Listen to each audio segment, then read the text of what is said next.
Good morning, kindergartners. Today I'm going to read you a story from this book called Frog and Toad Are Friends by Arnold Lobel. Frog and Toad Are Friends. The dedication is for Barbara Borak. And here we have the table of contents. The first story is called Spring, and that is the story that I'm going to read to you today. Spring. Let me just focus that a little more. Okay. Spring. Frog ran up the path to Toad's house. He knocked on the front door. There was no answer. "Toad, Toad," shouted Frog, "wake up! It is spring." "Blah," said a voice from inside the house. "Toad, Toad," cried Frog, "the sun is shining. The snow is melting. Wake up." "I am not here," said the voice. Frog walked into the house. It was dark. All the shutters, those are things that cover the window. They're kind of like curtains or blinds. They keep the light out. All the shutters were closed. "Toad, where are you?" called Frog. "Go away," said the voice from a corner of the room. Toad was lying in bed. He had pulled all the covers over his head. Frog pushed Toad out of bed. He pushed him out of the house and onto the front porch. Toad blinked in the bright sun. "Help!" said Toad. "I cannot see anything." "Don't be silly," said Frog. "What you see is the clear, warm light of April, and it means that we can begin a whole new year together." "Think of it," said Frog. "We will skip through the meadows and run through the woods and swim in the river.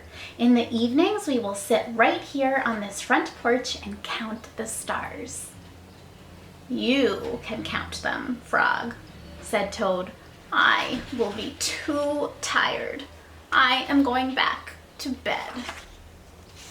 Toad went back into the house.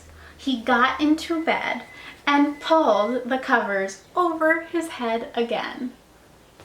"But Toad," cried Frog, "you will miss all the fun." "Listen, Frog," said Toad. "How long have I been asleep?" "You have been asleep since November," said Frog. "Well then," said Toad, "a little more sleep will not hurt me. Come back again and wake me up at about 1/2 May. Good night, Frog."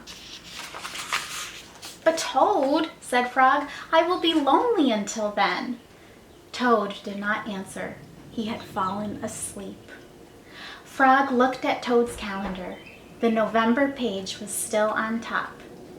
Frog tore off the November page. Can you do that too when you can help tear off the calendar pages? He tore off the December page and the January page and the February page and the March page.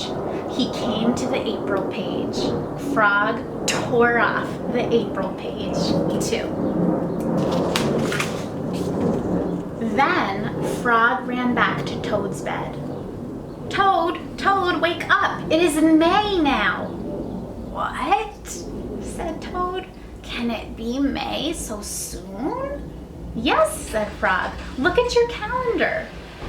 Toad looked at the calendar. The May page was on top. "Why, it is May," said Toad as he climbed out of bed. Then he and Frog ran outside to see how the world was looking in the spring. Now he's awake. The end. And that is a story. I have Toad, but I don't have Frog. But I'm glad that Toad is now awake to enjoy the spring weather, and I hope you do too. Bye, kindergartners.